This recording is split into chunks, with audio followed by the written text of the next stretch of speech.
Good morning, good afternoon, good evening. तो next हम लोग जो करने वाले हैं वो है फाइनेंस और टैक्सेशन। वो इकोनॉमी का जो PT 365 है उसका आगे कंटिन्यूएशन है ये। तो फाइनेंस एंड टैक्सेशन में जो सबसे पहली चीज़ है वो है goods and services tax. News में क्या था? न्यूज़ में था कि गुड्स एंड सर्विसेज जो टैक्स है, GST काउंसिल है जो, वो सेटअप एक ग्रुप ऑफ मिनिस्ट्री, एक GOM सेटअप किया गया है।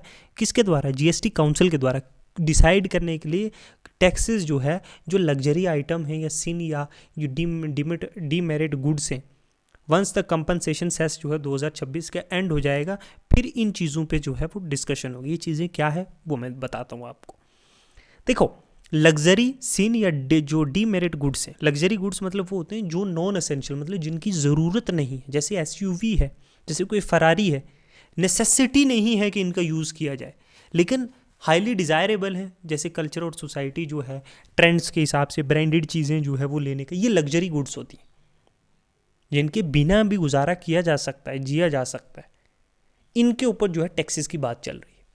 दूसरी चीज़ एक इसमें मेंशन है सिन गुड। ये टर्म्स याद रखना, ठीक है। लग्जरी गुड्स, दूसरा आ गया सिन गुड्स। देखो, गुड्स वो which are considered harmful. Sin goods होते हैं जो कंसीडर, जिनको अनडिज़ायरेबल हैं सोसाइटी के लिए, और एथिकली भी वो अगर कॉन्शियसली सोचा जाए तो ख़राब चीज़ें, जैसे शराब है, अल्कोहल है, गैम्बलिंग है, इन चीज़ों को, इनको सिन गुड्स कहते हैं। और डीमेरिट गुड्स हो गए goods that consumer like but are actually harmful and their consumption is discouraged. और डीमेरिट गुड्स होगी जैसे सिगरेट है, तम्बाकू है, जो क्या है, कंज्यूमर जो चीज़ जो इंसान यूज़ कर रहा है उसके लिए हार्मफुल है, लेकिन फिर भी वो लोग यूज़ करते हैं। तो तीन चीज़ें आ गई। एक आ गया लग्जरी गुड्स, दूसरा आ गया सिन गुड्स, ठीक है, जैसे अल्कोहल है, गैम्बलिंग है, जुआ है, ये चीज़ें। और तीसरा क्या आ गया? डीमेरिट जो है गुड्स, ठीक है। तो ये चीज़ें लग्जरी, ठीक है, सिन गुड्स और डीमेरिट गुड्स। अब हम देखते हैं कि GST जो कंपनसेशन सेस है, जो 2026 मार्च में एंड होगा, उसके बाद ये लागू करने की बात की गई है, वो क्या है? देखो, GST जो कंपनसेशन है टू द स्टेट्स एक्ट 2017, ये इनेक्ट किया गया था to levy a compensation cess जो है किसको, मतलब जब GST लागू किया गया तो स्टेट्स ने कहा कि हमारा जो है रेवेन्यू में घाटा होगा, जो पहले हम लोग जो है इनडायरेक्ट टैक्सेस से जो है कमाते थे, जिसको GST ने रिप्लेस कर दिया। तो GST काउंसिल ने कहा कि हम तुम्हें जो है कंपनसेशन देंगे, GST कंपनसेशन देंगे एक सर्टन पीरियड ऑफ टाइम तक, जब तक तुम्हारा ये घाटा हो रहा है, ठीक है। तो इसको, ये जो है कंपनसेशन सेस जो है वो वेरिड रेट्स पे जो है लेवी किया जाता है लग्जरी, सिंस और डीमेरिट गुड्स पर ओवर एंड अबव 28%। ओके, तो ये GST जो है, ये GST कंपनसेशन सेस जो है लग्जरी या सिन गुड्स या डीमेरिट गुड्स पे लागू किया जाता है, और यहाँ से जो है कंपनसेशन दिया जाता है स्टेट्स को, क्योंकि उनके रेवेन्यू में डेफिशिट आ गया है इनडायरेक्ट टैक्सेस को हटा के, जो GST लगाया गया था गुड्स एंड सर्विसेज टैक्स, उस पर, उसके लिए कंपनसेशन सेंटर जो है स्टेट को देती है। मेरी बात समझ में आई? अब व्हाट इज GST एक्चुअल में क्या है? देखो, GST एक कॉम्प्रिहेंसिव इनडायरेक्ट टैक्सेस, याद रखना, इनडायरेक्ट टैक्सेस, डायरेक्ट नहीं है, जो सप्लाई, गुड्स और सर्विसेज की सप्लाई पे जो है लगाया जाता है। ये एक वैल्यू एडेड टैक्स है, वैट है, वैल्यू एडेड टैक्स है। ये कब आया था? 101 जो कॉन्स्टिट्यूशनल अमेंडमेंट एक्ट जो इंट्रोड्यूस किया गया था GST का 2017 में। कुछ की फीचर अगर हम GST के देखें तो वो क्या है? देखो, टैक्स स्लैब देखो, 5, 0, 5, 12, 18, 28% ये है, ये टैक्स स्लैब्स है। डेस्टिनेशन बेस्ड टैक्स है। For example, destination based tax मतलब levied at each state of the supply chain, मतलब कि अगर गुजरात में कोई चीज़ जो है प्रोडक्शन हुई है, ठीक है, और वो एक्सपोर्ट की गई है कहाँ? यूपी में, तो जहाँ पे वो चीज़ बेची जाएगी यूपी में, वहाँ पे ये टैक्स कलेक्ट होगा, ठीक है, ओके। तो रिटेलर जो चीज़ें बेच रहा है उसकी रिस्पॉन्सिबिलिटी है कि ये टैक्स कलेक्ट करना है। डुअल स्ट्रक्चर देखो, सेंट्रल GST भी है, स्टेट GST भी है, और इंटीग्रेटेड GST भी है, जहाँ जो है जो एक स्टेट से दूसरी स्टेट ट्रांसपोर्ट हो रही है, ठीक है। वन नेशन वन टैक्स, इसने रिप्लेस कर दिया, देखो जीएसटी ने रिप्लेस किया जो मल्टीपल जो इनडायरेक्ट टैक्सेस थे ना, जो सेंटर और स्टेट के द्वारा लगाए जाते थे, उन सबको हटा के एक गुड्स एंड सर्विसेज टैक्स लगाया है। ओके, जीएसटी काउंसिल क्या है, इसकी गवर्नेंस अगर देखें तो जीएसटी काउंसिल है जो डिसीजंस जो लेती है जीएसटी के द्वारा, जो लागू करना है, कम करना है, ज़्यादा करना है, जो भी है। एक गुड्स एंड सर्विसेज जो है टैक्स नेटवर्क है जीएसटीएन, ये प्रोवाइड करता है एक आईटी सिस्टम जो है जीएसटी पोर्टल का, जहाँ लोग जो है अपने टैक्स जो है सबमिट करते हैं, सर्टिफिकेट लेते हैं, इनवॉइसेस लेते हैं, वेरियस चीज़ें। देखो फॉर इंटरस्टेट, इंटरस्टेट मतलब एक स्टेट से दूसरी स्टेट में, इंट्रा स्टेट मतलब एक ही स्टेट के अंदर, समझे। ये इंटर स्टेट मतलब एक स्टेट से दूसरी स्टेट में जो की ट्रांजैक्शन है वो आईजीएसटी कलेक्ट करता है, मतलब इंटीग्रेटेड जीएसटी। ये कलेक्टेड बाय सेंटर, सेंटर के द्वारा कलेक्ट की जाती है ये, ठीक है, और शेयर की जाती है दोनों स्टेट्स के साथ, समझे। चले नेक्स्ट, नेक्स्ट है जीएसटी काउंसिल क्या है। ये एक कॉन्स्टिट्यूशनल बॉडी है जो एस्टेब्लिश की गई थी article 279A of the constitution through कौन से 101 जो कॉन्स्टिट्यूशनल अमेंडमेंट एक्ट था 2016 का। कॉन्स्टिट्यूशन किसके द्वारा कॉन्स्टिट्यूट की गई थी, प्रेसिडेंट के द्वारा, बाई प्रेसिडेंट। जो यूनियन फाइनेंस मिनिस्टर है वो इसका चेयरपर्सन है जीएसटी काउंसिल का, ठीक है। ऑब्जेक्टिव क्या है, रिस्पॉन्सिबल है वेरियस टैक्स रेट सेटअप करने के लिए, making policy decision related to GST, GST के रिलेटेड कोई भी अगर डिसीजन लेना है तो वो जीएसटी काउंसिल लेती है, रिकमेंडेशन देनी है सेंटर और स्टेट को वो देती है। ओके, अच्छा डिसीजन मेकिंग, एक डिसीजन रिक्वायर्ड 3/4 मेजॉरिटी, 3/4 मेजॉरिटी की जो वोट्स हैं वो वोट्स रिक्वायर्ड होते हैं, जिसमें स्टेट के 2/3 वोट्स होते हैं सारी स्टेट्स के, ठीक है, और सेंटर का जो है 1/3 होता है, ठीक है। इन दोनों का जो कॉम्प्रोमाइज होगा उससे ही जो है डिसीजन होते हैं। एक और चीज़ है जीएसटी अप्लाइड ट्रिब्यूनल, ये क्या है, ये एक सेकंड अप्लाइड ट्रिब्यूनल है, एस्टेब्लिश किया गया है सेंटर जो जीएसटी एक्ट 2017 के तहत। किसके लिए, अपील सुनने के लिए कोई भी ऑर्डर जो पास किया गया है अप्लाइड अथॉरिटी के द्वारा under GST act 2017, state GST act या सेंटर जीएसटी एक्ट, अगर कोई भी शिकायत है, कोई चीज़ है, कोई डिस्प्यूट है, तो वो ये अप्लाइड जो है अथॉरिटी जो है जीएसटी अप्लाइड ट्रिब्यूनल जो है वो हल करती है। ये एक इसका एक प्रिंसिपल बेंच जो मेन बेंच है वो न्यू दिल्ली में है, और वेरियस बाकी स्टेट्स में भी जो है इसकी बेंचेस है, स्टेट बेंचेस। तो हमने क्या क्या सीखा, हमने सबसे पहले सीखा कि लग्जरी गुड्स क्या होते हैं, सिन डीमेरिट गुड्स क्या होते हैं, जीएसटी कंपनसेशन क्या होता है, जीएसटी क्या होता है, various tax slabs, destination based tax है, वन नेशन वन टैक्स है, इनडायरेक्ट टैक्स है एक किस्म का, स्टेट सेंटर इंटीग्रेटेड जीएसटी है, फिर जीएसटी काउंसिल के बारे में देखा, और फिर जीएसटी जो है अप्लाइड ट्रिब्यूनल के बारे में। ओके, नेक्स्ट है principal bench shall be presided over by the president and shall consist of 2 technical members, 1 from centre and 1 from state. ये इनके टेक्निकल नॉर्म्स इनको छोड़ो। एक इसमें चीज़ आती है एक्सरसाइज ड्यूटी, ठीक है।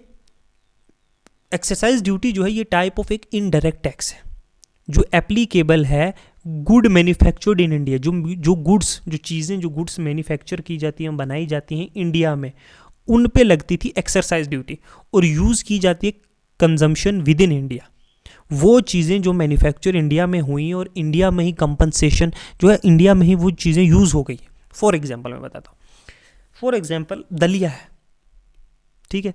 दलिया जो है वो गेहूं से बना है, वीट से बना है, वो इंडिया में मैन्युफैक्चर हुआ और यहीं पे उसको यूज़ कर दिया गया है, तो उस पर क्या लगता है एक्सरसाइज ड्यूटी, ठीक है। ये अपोजिट है, कस्टम ड्यूटी जो है वो इंपोर्ट एक्सपोर्ट पे लगती है।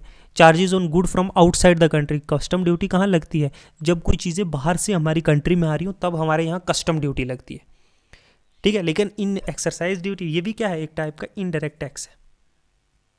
ओके, जो गुड्स मैन्युफैक्चर इंडिया में और इंडिया में यूज़ होते हैं, जो centre board of exercise and custom है वो रिस्पॉन्सिबल है कस्टम ड्यूटीज़ को जो है, एक्सरसाइज ड्यूटीज़ को एक्सेप्ट जो है क्या करने के लिए, कलेक्ट करने के लिए। सेंटर लेवल पे एक्सरसाइज ड्यूटी जो है अर्लियर वो यूज टू लेवी ऑन सिर्फ सेंट्रल एक्सरसाइज ड्यूटी होती थी। होएवर जीएसटी ने जो है बहुत सारी टाइप की जो एक्सरसाइज ड्यूटीज़ थी वो इसमें ऐड कर ली गई है। आजकल जो है एक्सरसाइज ड्यूटी सिर्फ पेट्रोलियम, जो पेट्रोलियम समझ लो, डीजल, पेट्रोल, ये सीएनजी, इन पे लगता है, और लिकर जो शराब है उस पर सिर्फ एक्सरसाइज ड्यूटी लगती है। एक्सरसाइज ड्यूटी जो अल्कोहल पर, जो अल्कोहलिक प्रिपरेशन है या जो नारकोटिक सब्सटेंस है, बाकी जो नशीली पदार्थ हैं, is now collected by state government and is called state exercise duty. तो ये जो है लीकर्स जो है वेरियस टाइप की जो उनकी प्रोडक्शन है अल्कोहल की या अल्कोहल है जो, उस पर जो है स्टेट एक्सरसाइज ड्यूटी ही कलेक्ट होती है, वो सिर्फ वही कलेक्ट करते हैं। समझे? तो ये जीएसटी रिलेटेड जो है, इनडायरेक्ट टैक्सेस रिलेटेड जो है, ये सारी न्यूज़ थी। नेक्स्ट चलते हैं इन्वर्टेड ड्यूटी स्ट्रक्चर क्या है, न्यूज़ में क्या था। Ministry of commerce and industry ने शेयर किए हैं बहुत सारे सर्टन आइटम्स जो हैं और to ministry of finance address करने के लिए जो इन्वर्टेड जो है ड्यूटी स्ट्रक्चर है। अब ये इन्वर्टेड ड्यूटी स्ट्रक्चर क्या होता है? देखो, ये रेफर किया जाता है ऐसी सिचुएशन, ऐसे हालात को जब imported duties on input goods are higher than the finish good. मतलब देखो, जो इंपोर्ट करते हुए जो उस पर टैक्स लगता है, मतलब जिसको इंपोर्टेड ड्यूटी कहते हैं, ठीक है। समझ लो कोई रॉ मटेरियल ऐसा इनपुट गुड मंगाया है, कोई रॉ मटेरियल आया बाहर से, उस पर टैक्स ज़्यादा है, और जब इस रॉ मटेरियल को एक फिनिश्ड गुड्स में जब इसको कन्वर्ट किया जाएगा तो इस पर टैक्स कम हो, तो इसको कहते हैं इन्वर्टेड ड्यूटी स्ट्रक्चर। जब इनपुट गुड पे इंपोर्टेड ड्यूटी ज़्यादा हो, हायर हो, ना कि जो है फिनिश्ड गुड है वो। फॉर एग्जांपल जो है कोई ऐसी चीज़ बाहर से मंगाई रॉ मटेरियल जो जिसको फिनिश गुड बनाया जा सकता, उसका अगर फिनिश गुड मंगाएंगे तो एक्सरसाइज ड्यूटी कम है, लेकिन अगर रॉ मटेरियल मंगाओगे तो ज़्यादा है। इन अदर वर्ड, जो GST rate paid on purchases is more than the GST rate payable on sale. Sale पे कम, परचेज पे ज़्यादा है, इसको कहते हैं इन्वर्टेड ड्यूटी स्ट्रक्चर। इंपैक्ट क्या है इसका? Expensive input makes product costly. अब रॉ मटेरियल ही एक्सपेंसिव हो जाएगा, महंगा हो जाएगा, तो जो प्रोडक्ट उससे बनेगा वो तो महंगा ही होगा ना। फॉर एग्जांपल मैं बताता हूँ, मैंगो इंपोर्ट किया हमने, मैंगो की पेटी पे जीएसटी जो है समझ लो ज़्यादा है, 20% जीएसटी है। वहीं जब मैंगो से हमने जूस बनाया और अब इस जूस पे जो है वो 10% है। इसको एक भाषा में आप समझ सकते हो। मैं ये जो है थ्योरेटिकली आपको एग्जांपल देके समझा रहा हूँ, ऐसा है नहीं है, ठीक है। तो affective domestic industries make difficult to compete with, तो एक्सपोर्ट मार्केट से जो है वो डिफ़िकल्ट हो जाता है कम्पीट करना, जो हमारी डोमेस्टिक जो इंडस्ट्रीज़ हैं उनको, क्योंकि रॉ मटेरियल महंगा है और यहाँ ला के हम लोग उसका फिनिश गुड तैयार कर रहे हैं, ठीक है। तो वो उस पर टैक्स कम है, दूसरे पे ज़्यादा है, तो कहीं ना कहीं रॉ मटेरियल महंगा हो जाता है। इस पे है द टैक्स पेयर जो फेस कर रहे हैं inverted duty structure will always have input tax credit मिलेगा इन देयर जीएसटी इलेक्ट्रॉनिक जो है क्रेडिट जो लेजर है। मतलब ये आईटीसी जो होता है, इनपुट टैक्स क्रेडिट जो है, ये मिलेगा, और अगली बार ये नंबर्स जो है जब आप टैक्स कहीं पे कर रहे होंगे तो आपको कंसेशन मिल सकता है। Creating working capital issues for tax payer as the resources remain blocked in the form of, तो ये ब्लॉक रहता है ना इनपुट क्रेडिट में due to high input tax. Also ideas lead to refund related issues भी होते हैं GST regime में। तो ये एक बड़ी समस्या बनी हुई है जो इन्वर्टेड ड्यूटी स्ट्रक्चर है। आपको सिर्फ इन्वर्टेड ड्यूटी स्ट्रक्चर का मतलब समझ आना है, और इनकम टैक्स क्रेडिट तो मिलता ही है, वो तो अलग हम आगे पढ़ेंगे, ठीक है। तो नेक्स्ट चलते हैं, नेक्स्ट है लॉन्ग टर्म जो कैपिटल है, लॉन्ग टर्म कैपिटल और इंडेक्शन जो बेनिफिट्स। न्यूज़ में क्या था, लोकसभा ने जो है क्लियर कर दिया है, फाइनेंस बिल जो है 2024 अमेंडेड जो अमेंडमेंट किया उन्होंने, लॉन्ग टर्म जो कैपिटल गेन टैक्स प्रोविजन से on immovable property. Immovable properties होती हैं जिनको एक जगह दूसरी जगह नहीं लिया जा सकता। फॉर एग्जाम्पल कोई प्लॉट है आपका, ये एक इमूवेबल प्रॉपर्टी, आपका हाउस है, ये एक इमूवेबल प्रॉपर्टीज़ है। तो इन पे जो लॉन्ग टर्म जो कैपिटल गेन टैक्स है उसके रिलेटेड जो है अमेंडमेंट जो है बिल को 2024 के फाइनेंशियल बिल को जो है, ठीक है, वो पास क्लियर कर दिया गया लोकसभा के द्वारा। अब वो जो है राज्यसभा में जाएगा। अब कैपिटल गेन टैक्स क्या है? देखो, types of capital gain tax.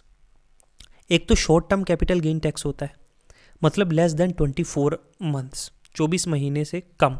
Real estates में, जैसे एक रियल इस्टेट आप किसी ने खरीदी है, 1.5 साल के अंदर बेच दी, ये क्या है? शॉर्ट टर्म कैपिटल गेन, ठीक है। अगर आपने 100 रुपये की खरीदी है, 1.5 साल में आपने 200 रुपये में बेची है, तो इस पर तो टैक्स लगेगा ना, कैपिटल गेन टैक्स। तो ये शॉर्ट टर्म है, अगर आपने 24 मंथ से कम है। लेस देन 12 मंथ जो है सिक्योरिटीज़ सच एज स्टॉक्स या म्यूचुअल फंड और स्टॉक्स जो हैं वो आपने खरीदे थे, उस पर आपको बहुत सारा गेन हुआ है, प्रॉफिट हुआ है, तो ये क्या है, short term capital gain tax है। जो कैपिटल आपने, जो पैसा आपने गेन किया उस पर टैक्सेस होल्डिंग पीरियड के बेसिस पे। एक होता है long term capital gain tax, more than 36 month, जो मूवेबल एसेट्स, ऐसी चीज़ें जो एक जगह से दूसरी जगह ले जा सकते हो, मतलब 3 साल से ऊपर, ठीक है, ये एक लॉन्ग टर्म है। एक 12 महीने से अंदर जो लिस्टेड, 12 कौन कौन से इसमें लिस्टेड इक्विटी शेयर्स या म्यूचुअल फंड्स हैं, इनमें अगर आपको प्रॉफिट हुआ इस पे कैपिटल गेन टैक्स, और मोर देन एक 24 मंथ है, तो 12, 24, 36 मंथ वाला, 36 वाला ये मूवेबल सब है, ठीक है। 24 मंथ वाला और इमूवेबल जो एसेट्स हैं या अनलिस्टेड जो इक्विटी के शेयर्स हैं, जो लिस्टेड इक्विटी ऐसी किसी कंपनी में आपका शेयर है जो अभी शेयर मार्केट पे लिस्टेड नहीं हुई है, उसको बोलते हैं अनलिस्टेड जो इक्विटी शेयर्स, किसी कंपनी में आपकी हिस्सेदारी है, तो ये जो है इन पे कैपिटल गेन मोर देन जो 24 मंथ से। इमूवेबल या इमूवेबल एसेट, इसकी बात कर रहे हैं यहाँ पे हम लोग, immovable property taxes provisions on immovable long term capital gain, ठीक है। अच्छा, कुछ प्रोविजंस जो अमेंडमेंट एक्ट में आए हैं, एबॉलिशन ऑफ इंडेक्शन बेनिफिट्स, जो अमेंडमेंट जो है वो continue the abolishment of indexation benefits announced in budget 2024-25, but allow grandfathering the property acquired before जो है 23-24। क्या कहता है ग्रैंड फादर क्लॉज, क्या है ये, अलो करता है जो प्रॉपर्टी परचेज की गई है 23 जुलाई 2024 से पहले, वो बेनिफिट अभी भी जो है इंडेक्शन जो है, डिस्पाइट जो नए रूल हैं जो फ्यूचर एक्विजिशन के, उन पे जो है अब चॉइस है टैक्स पेयर्स के पास। अमेंडमेंट प्रोवाइड करता है टैक्स पेयर्स को कि वो चूज कर सकते हैं पे करने का lower tax amount. Old scheme में क्या था, 20% जो है लॉन्ग टर्म जो है कैपिटल गेन टैक्स था विद इंडेक्शन ऑन प्रॉपर्टी, जो 23 जुलाई 2024 से जो है पहले की है, ठीक है, एक्वायर की गई है। नई स्कीम में जो है 12.5% जो है long term capital gain tax होगा बिना इंडेक्शन के, ठीक है, रिड्यूस्ड फ्रॉम 20% अर्लियर जो था। अब फॉर वो प्रॉपर्टी जो परचेज की गई है 23 जुलाई 2024 से, है ना, only the new scheme applies. 23 जुलाई 2024 के बाद जो प्रॉपर्टीज़ हैं उन पे जो है सिर्फ जो है नई स्कीम जो है वो अप्लाई होगी। अब इंडेक्शन बेनिफिट अप्लाई करता है only to gains and they will not apply to any losses incurred. तो इंडेक्शन बेनिफिट्स जो है सिर्फ गेन पे हो, फायदा हुआ है तो लॉसेज पे नहीं होगा। तो ये चीज़ें हैं, आपको समझना क्या था, आपको डिटेलिंग में साइंटिफिक नहीं जाना है। कैपिटल गेन क्या होता है, शॉर्ट टर्म लॉन्ग टर्म क्या होता है, कितने मंथ का होता है, इमूवेबल प्रॉपर्टीज़ क्या है, मूवेबल प्रॉपर्टीज़ क्या है, ठीक है, ये चीज़ें आपने समझनी है। किन किन चीज़ों पे कैपिटल गेन टैक्स लग जाए, सिक्योरिटीज़ है, स्टॉक्स है, म्यूचुअल फंड है, रियल इस्टेट्स है, इमूवेबल प्रॉपर्टीज़ है, इक्विटी शेयर है, लिस्टेड जो मोर देन 12 मंथ और अनलिस्टेड में मोर देन 24 मंथ। तो इनमें जो आपको फ़ायदा हुआ है उस पर टैक्सेस, और ये इतना बीच में जो है टेक्निकलिटी में नहीं जाना है कि कैसे इंडेक्शन और इसको कैसे कैलकुलेट किया जाता है, ठीक है, ये चीज़ें नहीं पूछी जाएंगी, ठीक है। नेक्स्ट चलते हैं, नेक्स्ट है इनहेरिटेंस टैक्स। अब ये वर्ड जो है इनहेरिटेंस, जैसे इनहेरिटेंस क्या होता है कि for example your father, you have, तुम्हें जो है अपने फादर से कुछ प्रॉपर्टीज़, कुछ पैसा जो है सन को दिया गया, ये इनहेरिटेंस है।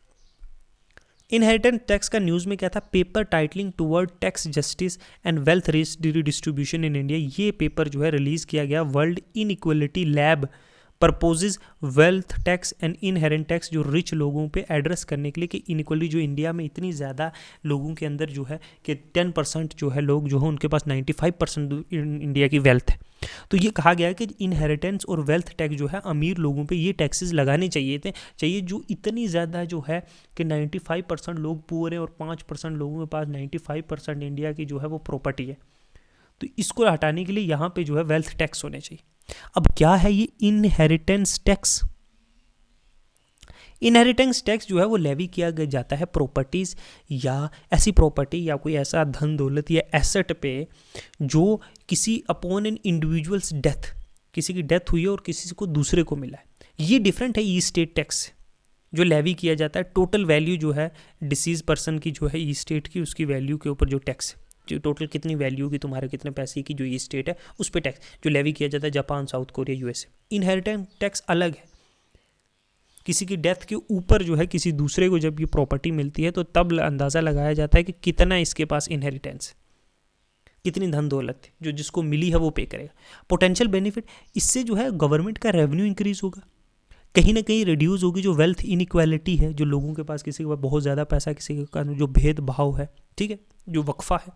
Double tax concern, taxation concerns, so ये सारे इम्प्लीकेशंस हैं, ठीक है। इंटर जनरेशन इक्विटी, प्रमोटिंग जो है मेट्रोसी, इम्प्लीकेशन हो सकते हैं पोटेंशियल टैक्स इन्वेजन, लोग जो छुपा सकते हैं अपनी एक्चुअल कितना इनहेरिट किया है, कहीं ना कहीं सेविंग्स और इन्वेस्टमेंट इससे डिस्करेज हो सकती है। अगर आप हिस्ट्री देखें, इनहेरेंट जो इनहेरिटेंस टैक्स है इंडिया में, इन इंडिया करंटली कोई इनहेरिटेंस टैक्स नहीं लगाया जाता। तुम जो है अपने फादर से जो अपनी प्रॉपर्टी मिली है सन को, ये नहीं कहा जाएगा कि कैलकुलेट की जाएगी इसकी डेथ के ऊपर कितनी इसकी प्रॉपर्टी थी, ठीक है, इसको जो मिली है इस पे जो है कैलकुलेट किया जाए कि कितना टैक्स है, ये सारा भरा जाए, फिर जो है इनहेरिटेंस होगा। ऐसा कुछ नहीं है इंडिया में अभी करंटली नहीं।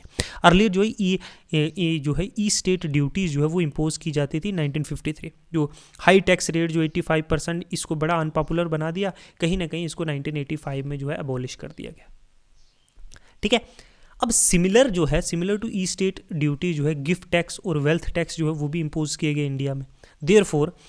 वो भी अबॉलिश कर दिए गए, गिफ्ट टैक्स भी और वेल्थ टैक्स भी 1998 और 2015 में वेल्थ टैक्स भी रिस्पेक्टिवली। होएवर जो गिफ्ट टैक्स था वो रीइंट्रोड्यूस किया गया 2004 में, ठीक है। अंडर जो है गिफ्ट टैक्स, एनी गिफ्ट जो रिसीव जो exceeding 50,000 in financial year is added to persons जो है income and from other sources and tax according to the income tax cell.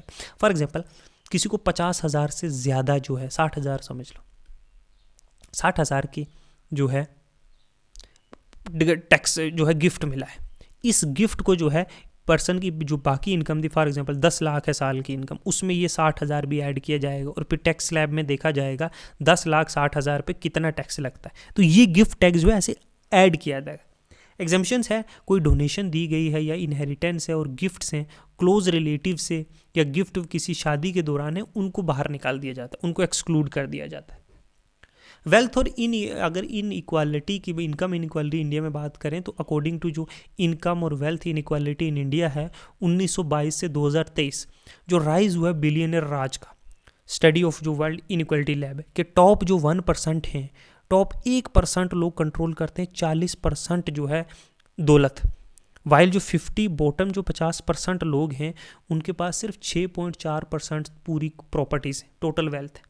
Inequality जो है इंडिया में वो कम हुई है इंडिपेंडेंट के बाद, लेकिन 1980s के बाद वो फिर से राइज हुई है और कहीं ना कहीं स्काई रॉकेट कर रही है। 2000 के बाद जो है लगातार अमीर अमीर होता जा रहा है और गरीब जो है वो गरीब होता जा रहा है। समय अब commitment to reduce inequality index 2024, India rank है 127 में आउट ऑफ 164 कंट्रीज में। इंडेक्स जो रिलीज किया Oxfam and development finance international ने। नेपाल 115 पे है इनइक्वालिटी में, श्रीलंका 118 पे है, जो परफॉर्म कहीं ना कहीं इंडिया से बेटर कर रहे हैं, जो इंडिया 127th रैंक में है, किसमें से 164 आउट ऑफ, समझे।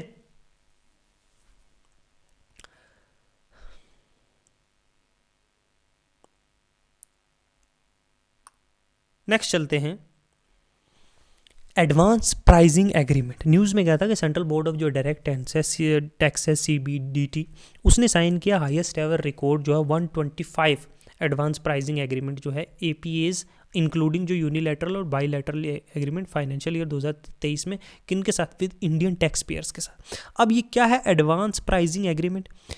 एडवांस प्राइसिंग एग्रीमेंट जो है APAs जो है ये एग्रीमेंट वो किए जाते हैं बिटवीन एक टैक्स पेयर और टैक्स अथॉरिटी के बीच में। समझ लो CBDT है जो central board of direct tax है, और कोई टैक्स पेयर जो हम जो है टैक्स जो भरते हैं, they endeavour to provide certainty to taxpayer in domain of transfer prices by specifying method of pricing.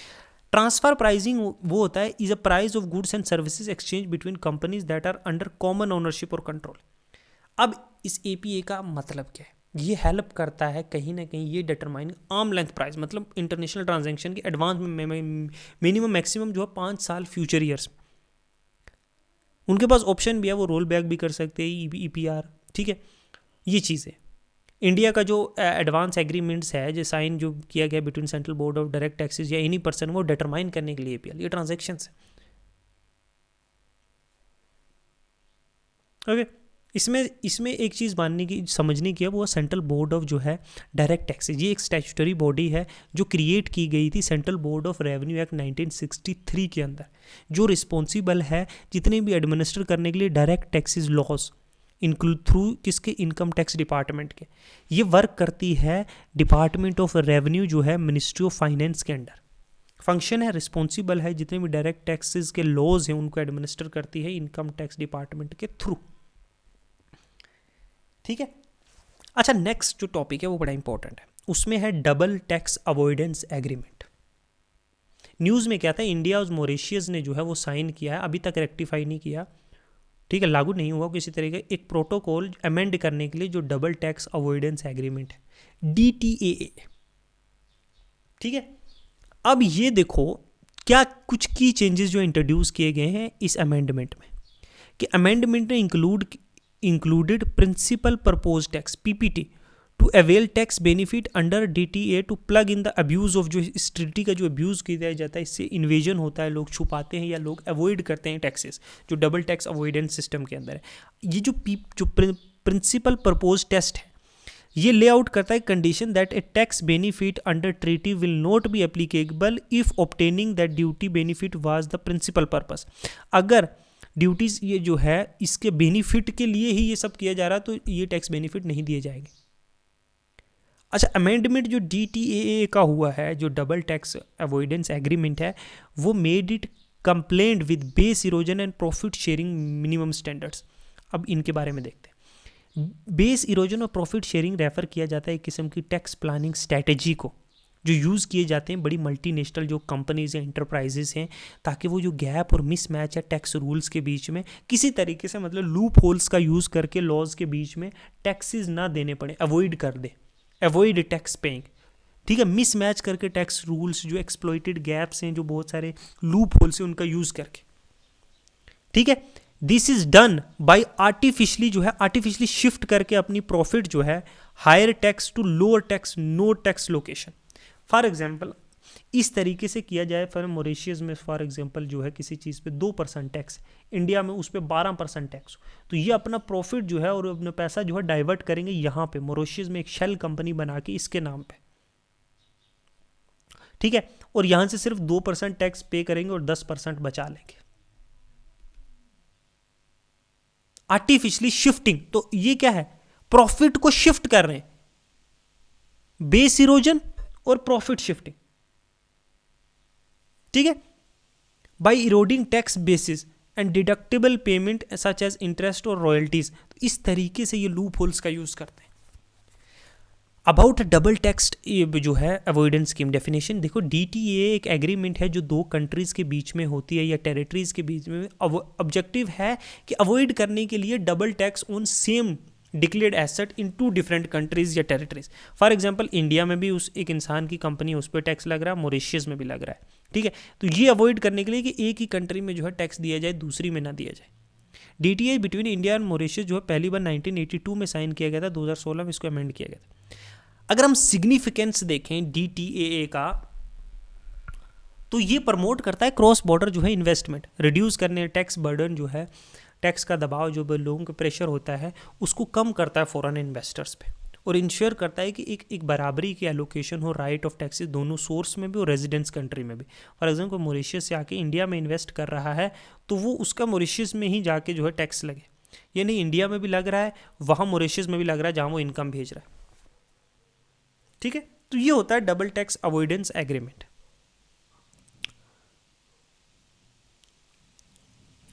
तो नेक्स्ट चलते हैं, नेक्स्ट है UN का ग्लोबल टैक्स ट्रीटी। न्यूज़ में क्या था, UN की जो एडहॉक कमेटी है to draft terms of reference for United Nation जो फ्रेमवर्क कन्वेंशन ऑन इंटरनेशनल जो है टैक्स कोऑपरेशन, अप्रूव करे पैकेज ऑफ गाइडलाइन जो UN की टैक्स कलेक्शन। और न्यूज़ में क्या था, इसका एम है एस्टैब्लिश करने का एक यूनाइटेड नेशन का एक ग्लोबल टैक्स ट्रीटी जो लेजिटिमेट हो, फेयर हो, स्टेबल हो, इंक्लूसिव हो और इफेक्टिव हो इंटरनेशनल टैक्स सिस्टम के लिए। देखो डेवलपिंग कंट्री इंक्लूडिंग इंडिया जो है जिन्होंने लार्जली इस ट्रीटी के फेवर में वोट किया है, वाइल जो इंडस्ट्रियलाइज नेशंस हैं जैसे ऑस्ट्रेलिया, इजराइल, जापान, UK और USA हैं, उन्होंने इसके अगेंस्ट वोट किया है। अच्छा, ग्लोबल जो टैक्स कन्वेंशन है इसके ऑब्जेक्टिव क्या है?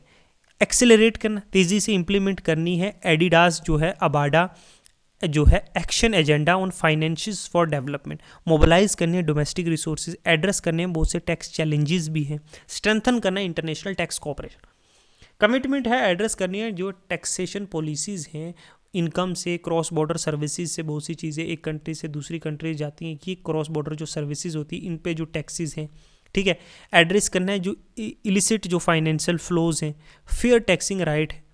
बाकी जो इनिशिएटिव्स हैं, कुछ ग्लोबल इनिशिएटिव्स हैं ग्लोबल टैक्स के या जो प्रिवेंटिव टैक्स अवॉइडेंस हैं वो देखते हैं, जैसे OECD का जो है global minimum tax based on जो ग्लोबल एंटी बेस इरोजन या मॉड्यूल रूल्स है, ये मैंडेट करता बड़ी बड़ी MNC कंपनीज को कि वो पे करेंगे एक मिनिमम टैक्स रेट हर एक जुरिस्डिक्शन में जहां वो ऑपरेट करते हैं।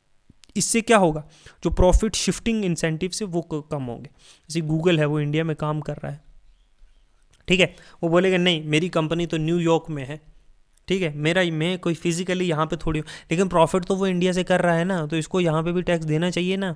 वो बोलेगा नहीं मैं ऑपरेट तो न्यूयॉर्क से कर रहा हूँ, ठीक है, मेरे सारे एक्सपेंसेस तो वहाँ हो रहे हैं, मुझे सारी फैसिलिटीज़ तो वो दे रहे हैं, मेरा एक डिजिटल नेटवर्क है। नहीं, आपको minimum, it imposes minimum effective 15% cooperative profits पे, जो मल्टीनेशनल बड़ी कंपनीज हैं जो अलग अलग नेशंस में ऑपरेट कर रही हैं।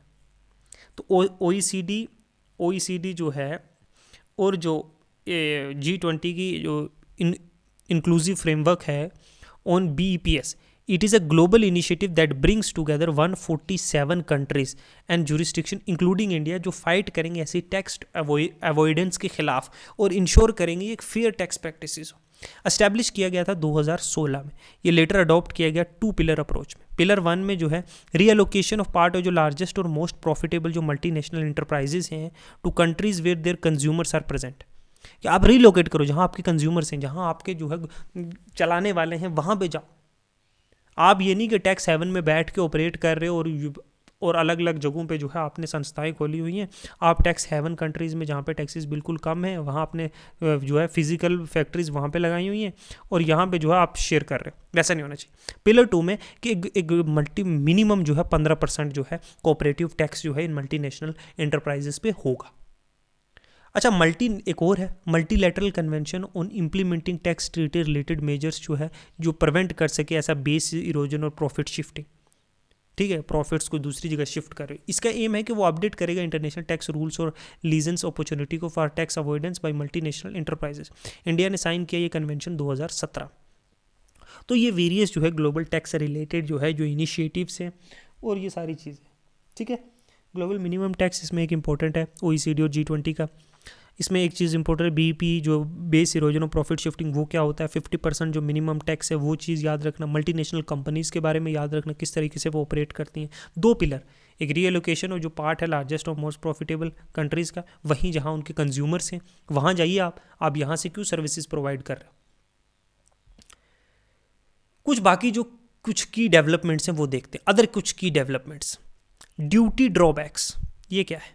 सेंट्रल जो बोर्ड ऑफ इनडायरेक्ट टैक्सेस और कस्टम है वो will electronically disperse duty drawbacks and amount directly to the export bank account using the public finance management system.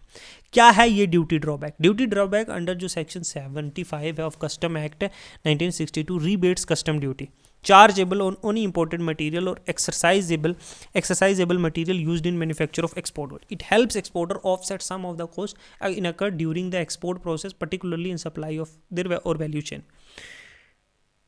कुछ जो रिबेट मतलब कुछ पैसा जो है रिफंड किया जाता है, प्रोवाइड किया जाता है जब एक्सपोर्ट्स में ड्यूरिंग इंपोर्ट एक्सपोर्ट, ठीक है, उनको फैसिलिटीज़ दी जाती है, कुछ ऐसा है। अगर हम central board of indirect taxes के बारे में देखें तो ये पार्ट है डिपार्टमेंट ऑफ रेवेन्यू का अंडर मिनिस्ट्री ऑफ फाइनेंस। ये डील करता है पॉलिसीज बहुत सारे बनाने के लिए, कानून मैटर्स बनाने के लिए, किस तरह से कस्टम कलेक्ट किया जाएगा, सेंट्रल एक्सरसाइज ड्यूटी कैसे, सेंट्रल GST IGST स्मगलिंग को प्रिवेंट करने के लिए ये वेरियस जो है पॉलिसीज बनाता है, वेरियस चीज़ों को मैटर्स को देखता है, एडमिनिस्टर करता है, ठीक है। तो सेंट्रल बोर्ड ऑफ इनडायरेक्ट जो है वो इनडायरेक्ट टैक्सेस एंड कस्टम ये है, ओके। अच्छा, एक चीज़ है, एक है विंडफॉल टैक्स। ये टर्म बताऊं क्या है?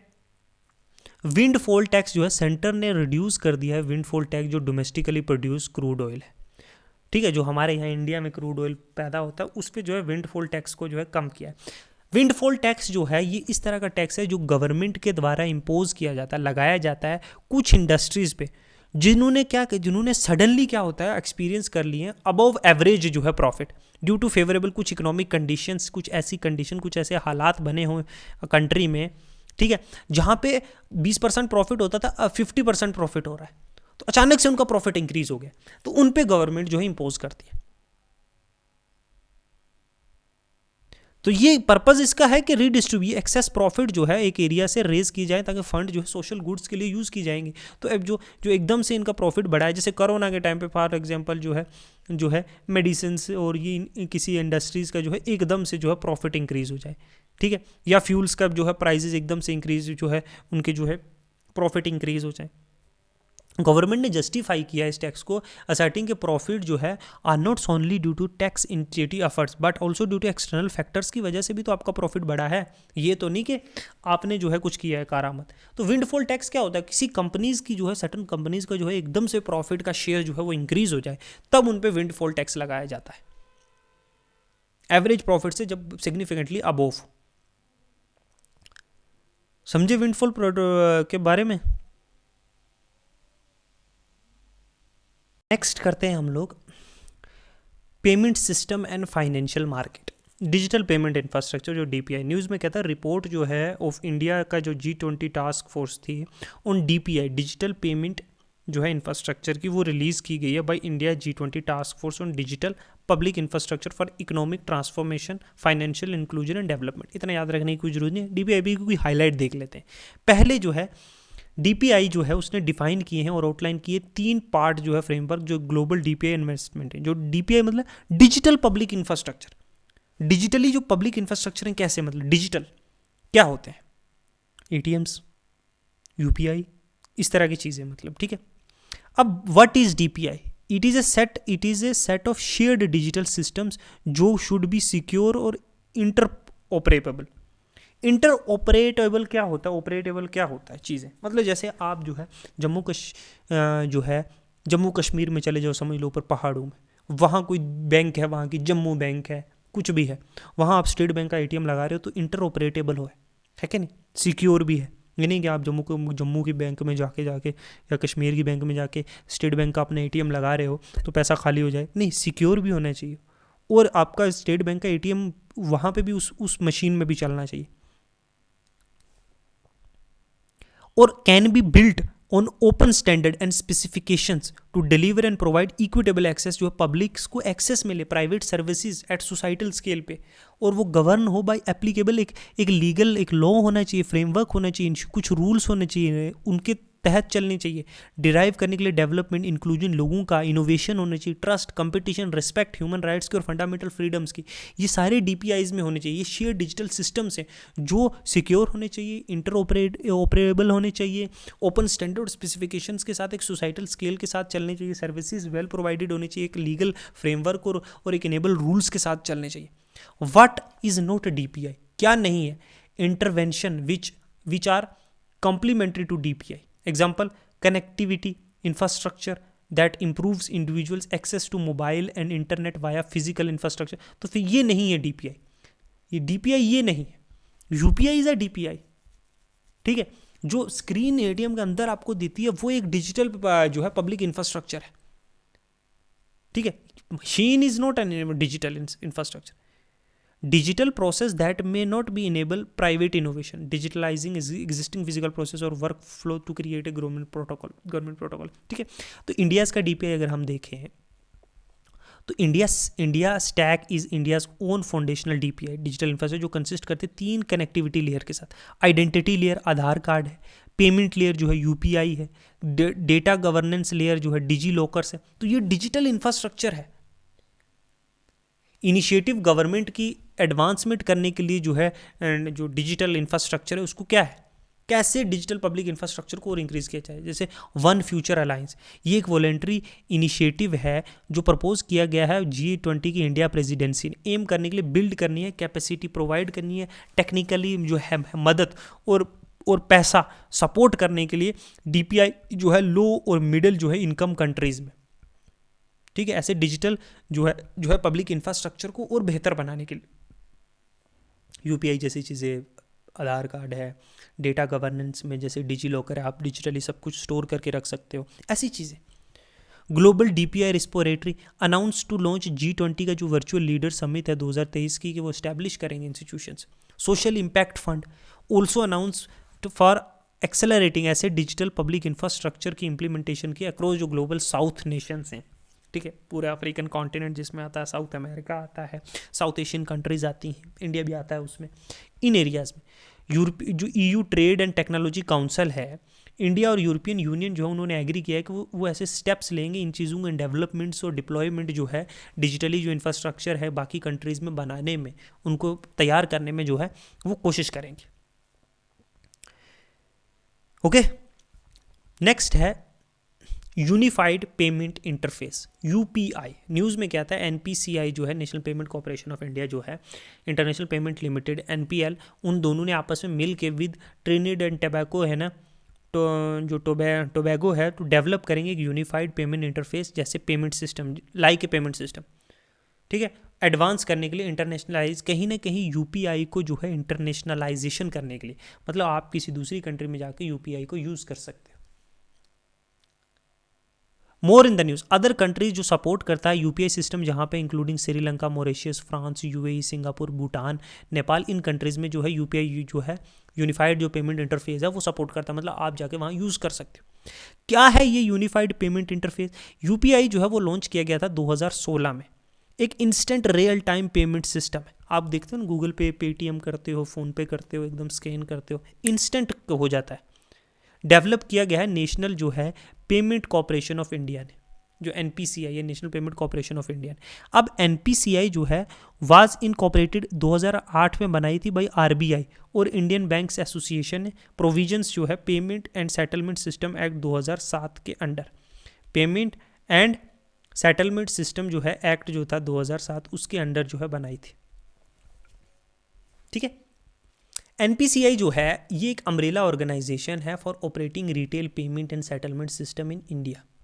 यूपीआई जो है, यूपीआई पावर करता है multi bank accounts in a single mobile application. Multiple bank accounts को जो है एक सिंगल मोबाइल, आप क्या करते हो, आप मोबाइल को जो है लिंक करते हो, 4 या 6 डिजिट नंबर्स होता है, MPIN जिसको बोलते हैं इन शुरू में, ठीक है। आप क्या करते हो, स्कैन करते हो किसी चीज़ को, ठीक है, पेमेंट के लिए पैसा लगाते हो, पहले मोबाइल में खुद लॉक भी होता है, फिर उस MPIN में कोड लगाते हो और फिर पेमेंट इंस्टेंट हो जाती है।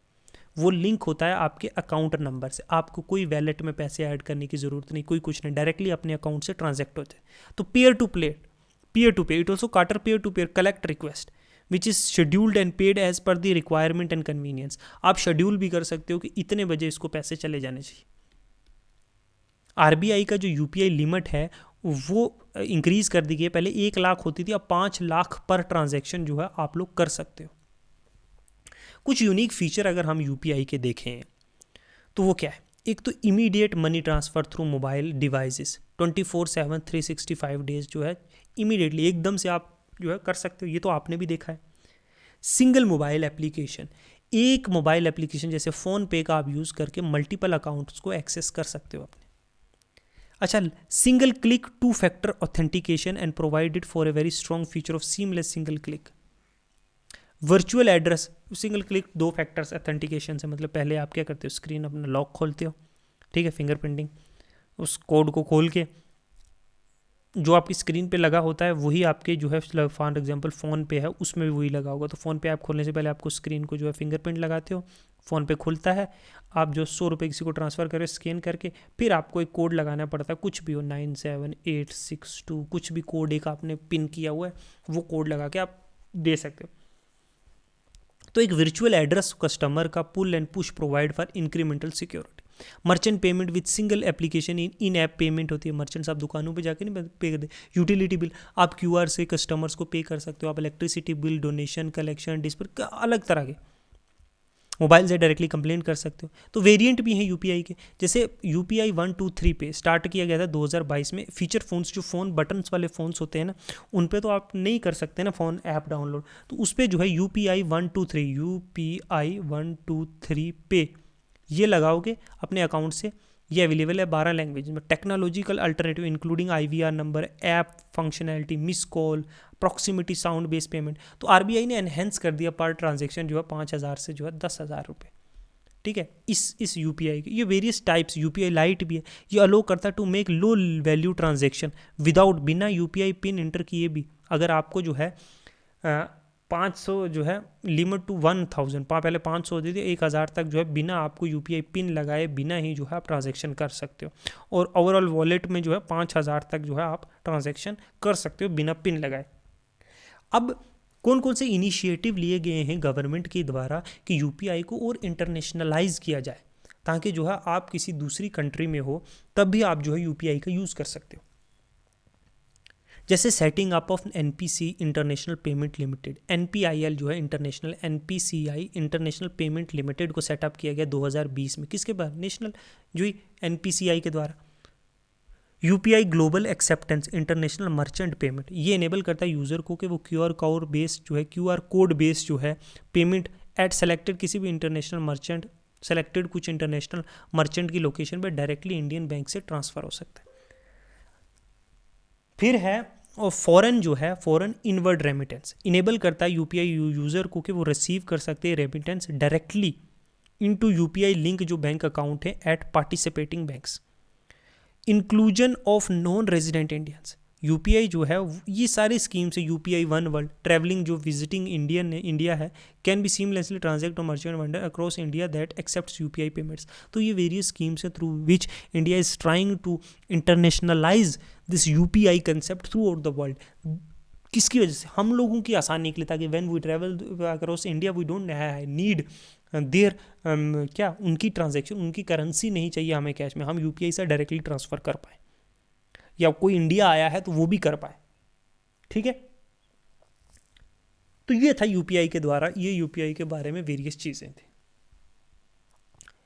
नेक्स्ट चलते हैं, नेक्स्ट है प्रोजेक्ट नेक्सस। न्यूज़ में क्या था? रिजर्व बैंक ऑफ इंडिया ने ज्वाइन किया है प्रोजेक्ट नेक्सस। क्या है ये? प्रोजेक्ट नेक्सस एक मल्टीलैटरल जो है इंटरनेशनल इनिशिएटिव है जो इनेबल इंस्टेंट जो है cross border retail payment by interlinking domestic instant जो है पेमेंट सिस्टम को इंटरलिंक करके, ताकि इंस्टेंटली अगर ट्रांजेक्शन को एक कंट्री से दूसरी कंट्री करनी, जो इंस्टेंट पेमेंट सिस्टम है, ये एक इलेक्ट्रॉनिक पेमेंट सिस्टम है जो फैसिलिटेट करता है inter bank fund transfer and sends confirmation of payment to the receivers and originator within a minute और लेस। एक यूनिफाइड पेमेंट इंटरफेस, एक UPI सिस्टम की तरह है, एक बैंक से दूसरी बैंक में कहीं में पैसा ट्रांसफ़र करता है रिसीवर, और जो पैसा ले रहा है और जो भेज रहा है पैसा, उन दोनों को मैसेज भी आ जाता है कन्फर्मेशन पेमेंट की। ठीक है, एक कंट्री से दूसरी, क्रॉस बॉर्डर मतलब एक बॉर्डर से दूसरी को बॉर्डर में पैसा ट्रांसफर किया जाए।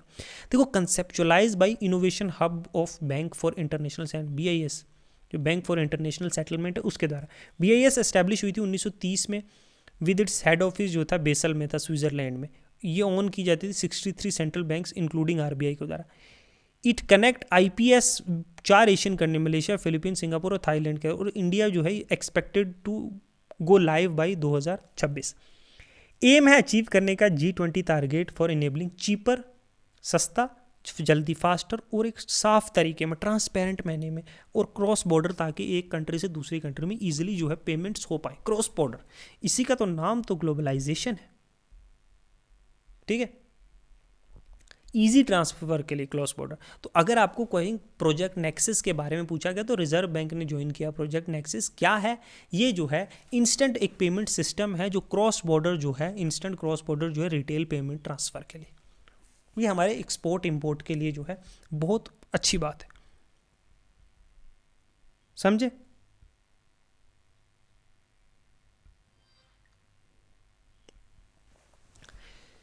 नेक्स्ट चलते हैं, नेक्स्ट है security exchange board of India, SEBI. News में क्या था? Security and exchange board of India ने इशू किया है फॉरेन जो है venture capital investor amendment regulation 2024। तो अमेंड करेगा जो पहला सेबी का जो था फॉरेन जो है वेंचर कैपिटल इन्वेस्टर रेगुलेशन थे 2000 को, उसको अमेंड किया गया 2024।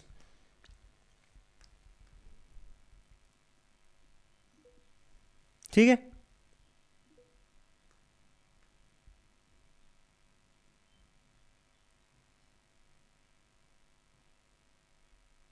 क्या है ये?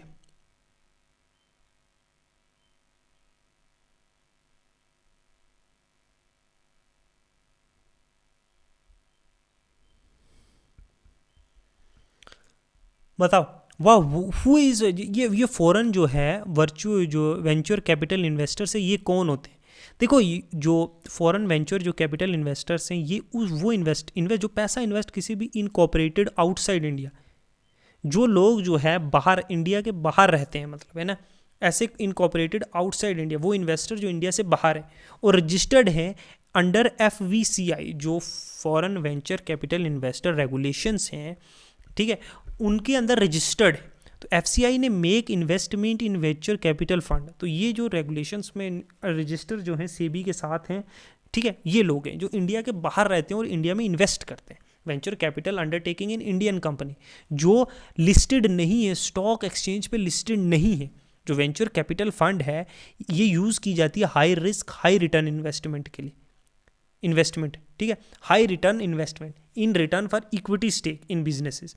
जो वेंचर कैपिटल फंड से ये गवर्न की जाती हैं सेबी के जो रेगुलेशन है 1986 का, जो वेंचर कैपिटल फंड है उसके रिलेटेड कुछ की हाईलाइट अगर नए देखे हैं तो टेक्निकल हैं। ये FCI एप्लीकेशन ऑब्टेन करनी पड़ेगी, रजिस्ट्रेशन सर्टिफिकेट लेनी पड़ेगी डिजिग्नेटेड डिपॉजिटरी पार्टिसिपेंट को, ठीक है, बिफोर डीलिंग विद जो है FCIC, ठीक है। DPP मीन्स एक बैंक है जो अथोराइज की जाएगी सेबी के द्वारा, जो इशू करेगी ये रजिस्ट्रेशन सर्टिफिकेट। तो ये चीज़ें कहीं ना कहीं कैटेगरीज़ को जो है वो बढ़ा दिया गया है फॉर जो फॉरेन वेंचर कैपिटल इन्वेस्टर्स हैं। बहुत सारे कंडीशंस भी हैं जो एग्जिस्टिंग एंटिटीज़ को, जैसे इन्वेस्टमेंट कंपनीज है, पेंशन फंड्स हैं, etcetera, resident Indians, NRIs, OCIs, तो ये सारी चीज़ें, ठीक है। इसमें हमें देखने की बात क्या है कि security and exchange board of India क्या है, सेबी क्या है। देखो, सेबी जो है ना, एज एक नॉन स्टैट्यूटरी बॉडी है, बनाई गई थी 1988 में एक resolution of government of India के द्वारा। इसको 1992 में एक स्टैट्यूटरी बॉडी कर दिया गया अंडर सेबी एक्ट जो है 1992। ऑब्जेक्टिव क्या था? बचाने के लिए, प्रोटेक्ट करने के लिए जो इंटरेस्ट है इन्वेस्टर्स के, हम जो पैसा इन्वेस्ट करते हैं, ठीक है, सिक्योरिटीज़ में, और प्रमोट करने के लिए, एक डेवलपमेंट और रेगुलेट करने के लिए सिक्योरिटी मार्केट्स, जो मार्केट है उसको रेगुलेट करने के लिए जो है, जैसे गवर्नमेंट सिक्योरिटी ट्रेजरी बिल्स, ये वेरियस चीज़ें जो हैं, ऐसे जो शेयर मार्केट है, इनको रेगुलेशन करने के लिए सेबी एक जो है प्रीमियम बॉडी है।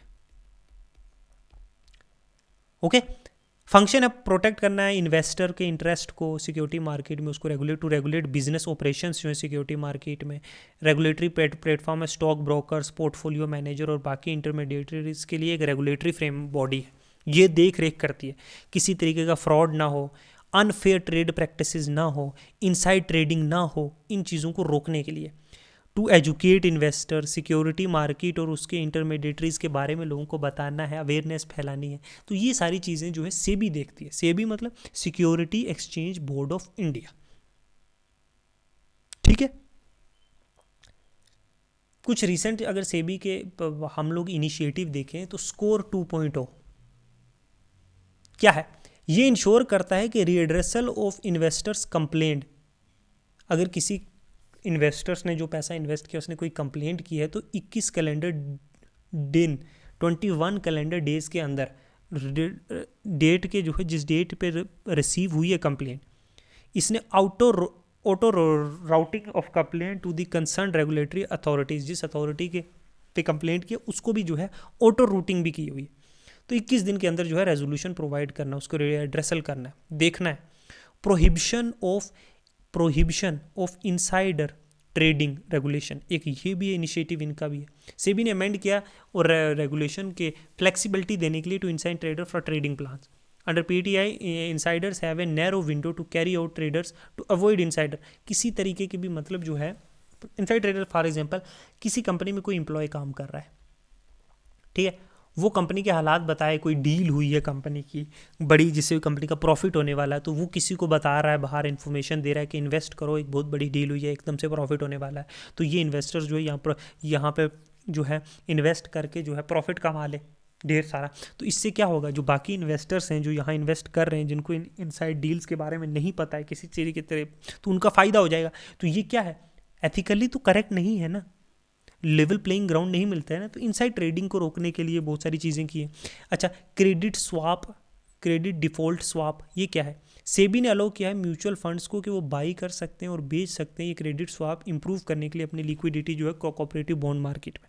क्रेडिट स्वाप डील जो है एक फाइनेंशियल डेरिवेटिव है जो लेट करता है एक इन्वेस्टर्स को, वो ट्रांसफ़र कर सकता है अपना क्रेडिट रिस्क किसी दूसरी पार्टी को, ठीक है। पंप एंड डंप स्कीम है, सेबी ने बैन कर दिया इंडिविजुअल को ऑपरेट करने के लिए पंप एंड डंप स्कीम। ये क्या है? एक तरह का मैनिपुलेशन है, एक्टिविटी है, जो आर्टिफिशियली जो है क्या करते हैं कि स्टॉक्स के प्राइजेस को बढ़ा देते हैं झूठी या फॉल्स या मिसलीडिंग कोई इंफॉर्मेशन भेजकर, ठीक है। It is done only to sell stocks at a inflated price पे, कि महंगे स्टॉक्स बेचने के लिए। Under SEBI's guideline it is completely ban. तो पंप एंड डंप स्कीम, ठीक है, गलत इन्फॉर्मेशन, मिसलीडिंग इन्फॉर्मेशन या फॉल्स इन्फॉर्मेशन जो है या रिकमेंडेशन भेज के स्टॉक्स के प्राइजेस को बढ़ा देना और उसको बेचना, ठीक है, इन्फ्लेटेड रेट पे। एक्सचेंज ट्रेडेड फंड एक है। एक्सचेंज ट्रेडेड फंड क्या है? सेबी ने बहुत सारे रेज किए concerns to limit from passive funds और ETFs. Passive funds are the funds which invest in a particular index in a similar portion to generate returns and similar to index. छोड़ो, इतना खास नहीं। क्लियरिंग कॉर्पोरेशन, ठीक है, fin फ्लाउंसर, ये भी है, ये चीज़ें, ये ठीक है। हमने पंप एंड डंप याद रखना है, क्रेडिट डिफ़ॉल्ट स्वाप याद रखना है, इनसाइड ट्रेडिंग क्या होता है और स्कोर 2.0, ये चीज़ें याद रखनी, ठीक है।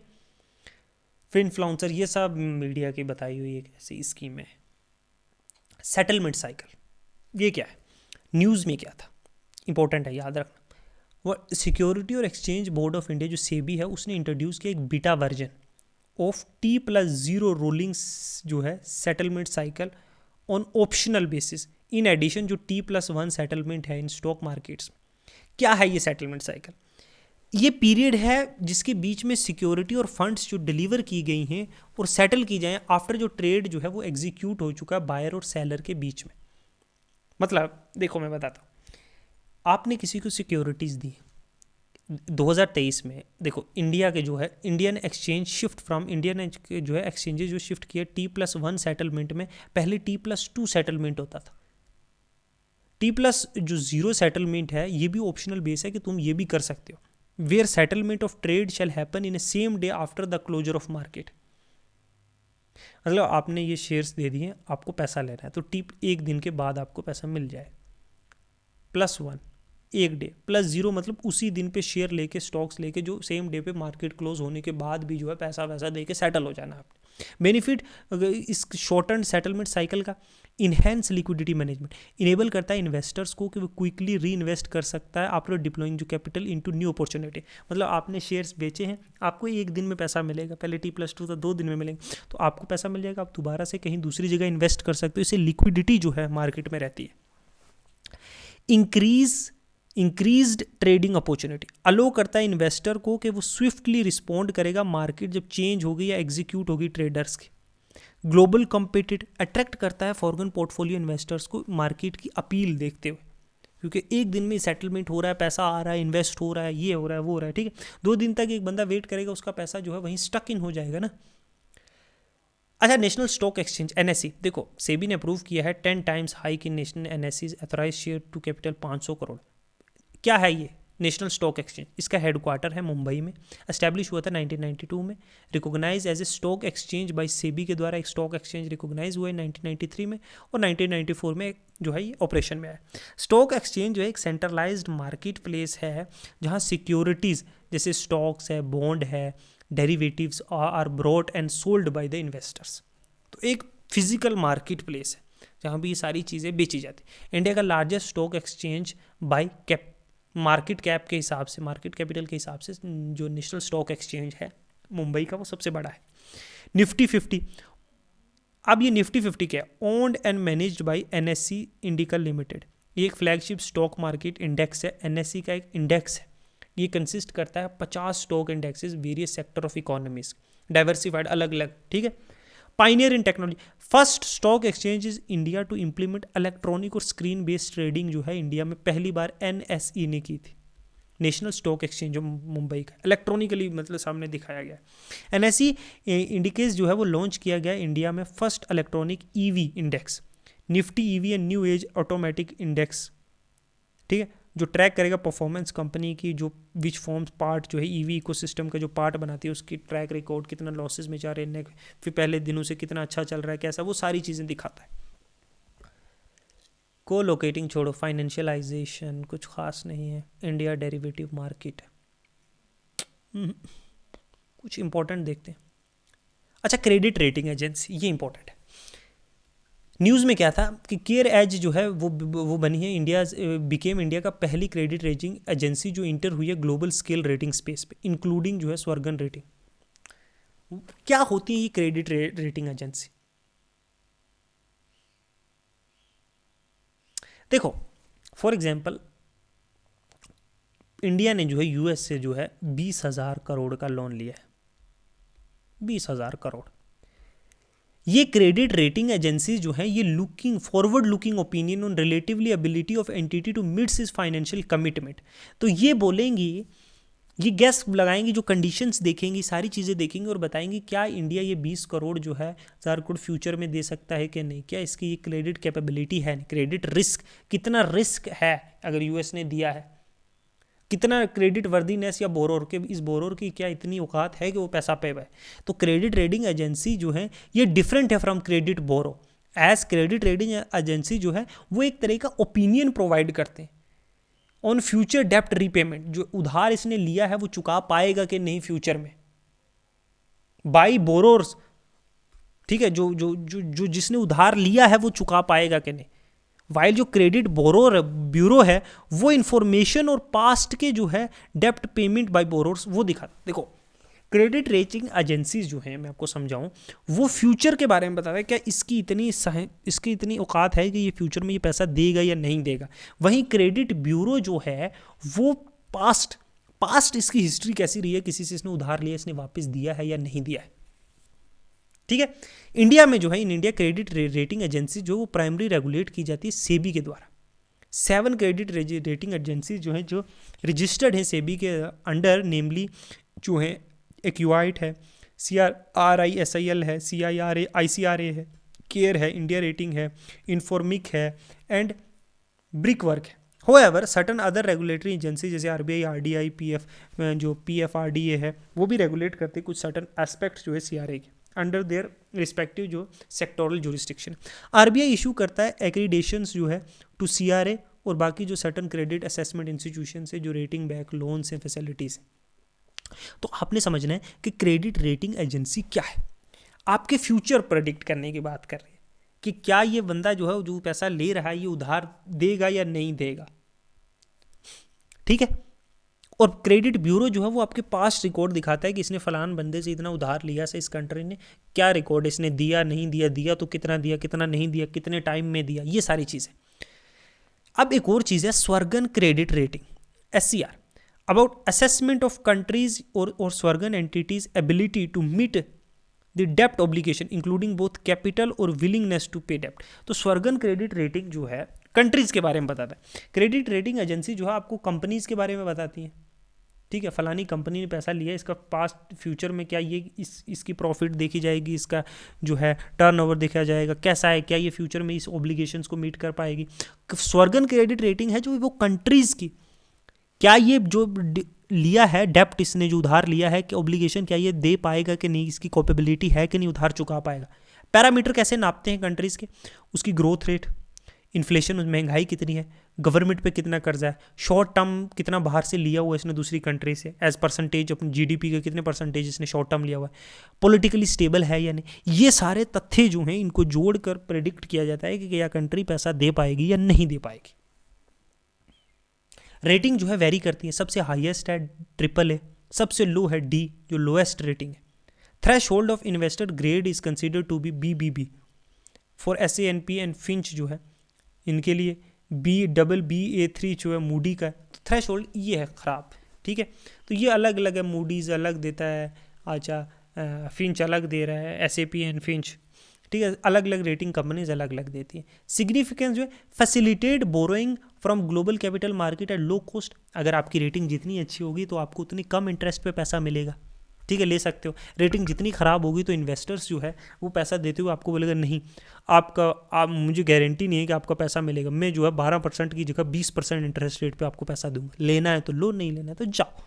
अगर आपकी रेटिंग अच्छी होगी तो आपको जो है क्रेडिट स्कोर के आप पैसा दे सकते हो, आपकी गवर्नमेंट अच्छी है, इन्फ्लेशन कम है, ग्रोथ रेट अच्छी है, गवर्नमेंट डेप्ट कम है, शॉर्ट टर्म एक्सटर्नल बोर्ड जो डेप्ट टू जीडीपी रेशियो वो कम है, पॉलिटिकली स्टेबल हो, तो आपको कम इंटरेस्ट रेट में मिल जाएगा। तो इन्वेस्टर्स का कहीं ना कहीं कॉन्फिडेंस, इससे जो है और फॉरेन इन्वेस्टर अट्रैक्ट होते हैं अपनी कंट्री में। डोमिनेशन ऑफ 3 यूएस बेस्ड जो है rating agency, S&P, Moody's and Finch, ये 3 कंट्रीज ये 3 जो है जो यूएस बेस्ड जो है रेटिंग एजेंसी, ये ज़्यादा डोमिनेट करती हैं अगर स्वर्गन जो है क्रेडिट रेटिंग की बात करें।